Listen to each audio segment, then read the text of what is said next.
Chers amis, bonjour. Vous êtes de nouveau en compagnie de votre serviteur. Aujourd'hui, j'aimerais vous parler de quelque chose qui est dans la Bible, mais qui malheureusement, je pense qu'aujourd'hui est mal utilisé. Et justement, ce matin, quand je fais cette vidéo, j'avais au téléphone une personne qui avait m'a raconté son histoire et je ne veux pas en parler parce que voilà, c'est un secret. Cette personne m'a fait confiance. Et comme je dis, je ne dévoile jamais ce qui m'est dit, jamais. Mais voilà, le problème était que quelqu'un lui avait parlé en langue, lui a posé les mains et l'a laissé dans l'incognito, on va dire. Et j'aimerais parler exactement du parler en langue. Exactement, parce que vous savez, comme je dis, le parler en langue est une bonne chose. Je crois au parler en langue, mais dans l'imposition des mains, je suis toujours méfiant. Parce que vous savez, quand on impose les mains à quelqu'un, ce qui est en lui peut passer en vous. Et ce qui est en vous, quand vous imposez les mains, peut passer dans les autres. C'est ça que je dis toujours, il faut faire très très attention avec cette imposition des mains. Il faut être sûr de vous faire imposer les mains par des personnes qui sont réellement consacrées, des personnes qui vraiment sont reconnues, ont eu un appel de Dieu, ont eu un ministère de la part de quelqu'un. Et pas, je veux dire, des gens qui se lèvent comme aujourd'hui à gauche et à droite, comme ça, pour se dire, voilà, j'ai tel ou tel ministère. Comme je dis, tous les ministères seront reconnus, je dis, en temps et en heure. S'il y a un ministère, mon frère, ma soeur, dans ta vie, ne te tracasse pas du temps. Tracasse-toi juste de te sanctifier. Tracasse-toi juste pour rechercher la face de Dieu. Tracasse-toi, je dis, pour toutes ces choses-là, mais ne te tracasse pas de savoir quand est-ce que Dieu va faire cette chose-là. Toi, sers, fais ton ministère, et je crois que d'autres ministères reconnaîtront le ministère que tu as au travers du fruit que tu porteras. Dieu t'accompagnera avec ses signes, ses miracles et ses prodiges. Pardon. Et pour ce faire, nous allons prendre 1 Corinthiens chapitre 14. Recherchez l'amour, aspirez aux dons spirituels, mais surtout à celui de prophétie. En effet, celui qui parle en langue ne parle pas aux hommes, mais à Dieu. Premier point, tu parles en langue. Celui qui parle en langue ne parle pas aux hommes.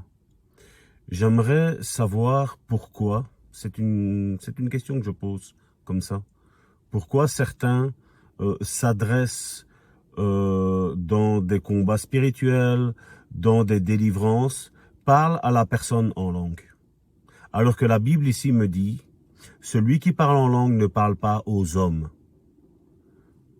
mais à Dieu, car la personne ne comprend pas, et c'est en esprit qu'il dit des mystères. Mon frère, ma sœur, as-tu compris réellement le but et la signification du parler en langue? Voici un des premiers points, mais ce n'est pas fini. Verset 3, celui qui prophétise, au contraire, parle aux hommes. Celui qui prophétise, la prophétie, prophétiser veut dire être le porte-parole de Dieu. Et prophétiser veut dire ici édifier, exhorter, consoler. Il faudrait aussi se poser la question, comment se fait-il qu'il y ait aujourd'hui des prophéties de soi-disant hommes et femmes de Dieu qui sont en train de juger, de condamner, de détruire. Alors que la Bible me dit que la prophétie sert à 3 buts. Édifier, c'est-à-dire construire. Exhorter, ça veut dire guider dans la vérité. Et consoler. En quoi quelqu'un est consolé quand on lui dit, voilà, si tu quittes telle église, tu vas être complètement détruit. Si la personne a vu que les dirigeants de cette église ne sont pas droits, le conseil de Dieu est de quitter. C'est ce que le livre d'Apocalypse nous dit. C'est ce que Jésus nous disait aussi, de quitter. Pourquoi Jésus n'est pas resté chez les pharisiens, alors qu'il a été enseigné par eux? C'est la question qu'il faut se poser. Aujourd'hui, malheureusement, les chrétiens sont endoctrinés dans des sectes. Et alors on pense que voilà, c'est comme celui-là qui dit. La Bible ici nous parle clair. Je ne suis pas en train de vous parler de ma propre expérience. La Bible est claire. Édifier, exhorter, consoler. Porte-parole de Dieu. Nous sommes tous, la plupart, je veux dire, des porte-parole de Dieu. Mais quand on parle du ministère de prophète, quand on parle du don de prophétie, c'est un don qui est donné à tous les chrétiens. Et c'est pour ça que l'apôtre Paul dit, je voudrais que tous vous prophétisiez. Tous. Il n'exclut pas certains. C'est pour ça que je dis, voilà, nous sommes tous appelés. Aujourd'hui, on met en exergue où il y a ceux qui refusent ça, mais où alors il y a ceux qui disent, ah, le prophète. Et ils ont les agissements, ils ont l'attitude. Ils ont le comportement des anciens prophètes qu'il y avait dans l'Ancien Testament. La Bible nous parle que la prophétie édifie, exhorte, console. Et regardez ce qu'il dit au verset 4. Celui qui parle en langue s'édifie lui-même. Le parler en langue n'a rien à voir avec ce qui est dit aujourd'hui. Celui qui parle en langue s'édifie lui-même. Le parler en langue, tu l'utilises quand tu es seul à seul chez toi. Le parler en langue, tu l'utilises quand tu es dans le cadre de l'église, où tu as le parler en langue qui se fait, et Dieu va te certifier dans ton cœur qu'il va parler, il va traduire, il va interpréter, traduire est même le mauvais mot, il va plutôt interpréter, la Bible nous parle, ce que tu auras dit en langue, au travers de quelqu'un d'autre. Parce que la Bible dit même que s'il n'y a pas de traducteur, s'il n'y a pas de personne qui va interpréter, il vaut mieux pour la personne de se taire. Et donc certains me diront, mais comment je vais savoir? Si ça vient de l'Esprit, Dieu te fera comprendre que cette chose que tu veux faire est faite dans le Seigneur, est faite pour le Seigneur, est faite pour la construction du royaume de Dieu. Tu vas le savoir. Aujourd'hui, malheureusement, il y en a beaucoup qui font du charabadabada et après, ils lâchent quelque chose derrière et ça n'a rien à voir. Ça, c'est pas le parler en langue, ça. Ce n'est pas le parler en langue. Celui qui parle en langue s'édifie lui-même. Celui qui prophétise, donc autre chose, édifie, donc construit l'église. Je désire que vous parliez tous en langue, mais encore plus que vous prophétisiez. Celui qui prophétise est plus grand que celui qui parle en langue, à moins que ce dernier n'interprète pour que l'Église reçoive de l'édification. Donc voici un petit peu, aujourd'hui j'avais cette pensée brève. Vous savez, je n'ai pas l'intention, comme je l'ai dit, ce sont une série d'études que je veux faire pour encourager, consoler, édifier le corps de Christ. Et arrêter de se faire prendre pour, excusez-moi l'expression, pour des insensés. Nous ne sommes pas des insensés. Nous sommes en train de faire l'œuvre de Dieu. Et la Bible nous dit, maudit soit l'homme qui fait l'œuvre de l'Éternel avec négligence. Et vous et moi, mes frères et sœurs, nous devons comprendre que ce que nous faisons dans le Seigneur est très très important. Nous ne sommes pas là pour nous mettre de l'avant. Nous ne sommes pas là pour être orgueilleux. Nous ne sommes pas là pour démontrer notre nom. Vous savez, Dieu nous a donné le nom qui est au-dessus de tout nom. Le seul nom que nous avons besoin est ce nom de Jésus, mon frère, ma sœur.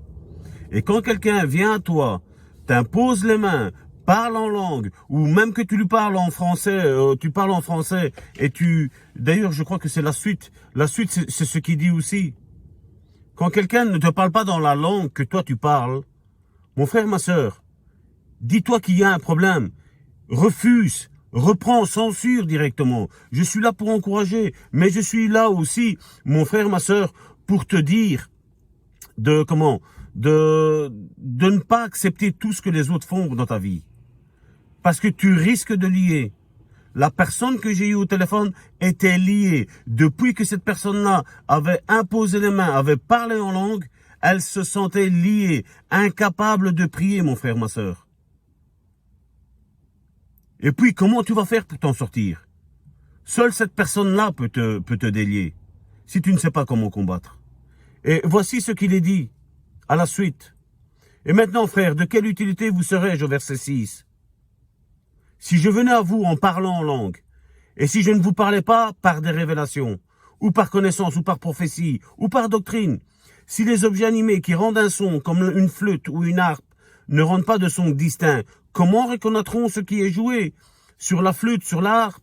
Et si la trompette rend un son confus, qui se préparera au combat? De même, vous, si par la langue, vous ne donnez pas une parole distincte, une parole qui est compréhensible. Le parler en langue n'est pas compréhensible. Je suis désolé, le parler en langue n'est pas quelque chose de compréhensible. De même, si par la langue, vous ne donnez pas une parole distincte, comment saura-t-on ce que vous dites? Car vous parlez en l'air. Et beaucoup aujourd'hui essayent de se donner des airs religieux en parlant en langue comme ça.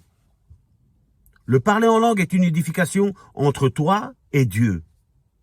Et les autres personnes n'ont pas à savoir ce que tu dis. N'ont pas à voir ce que tu fais dans le parler en langue. C'est de l'orgueil spirituel.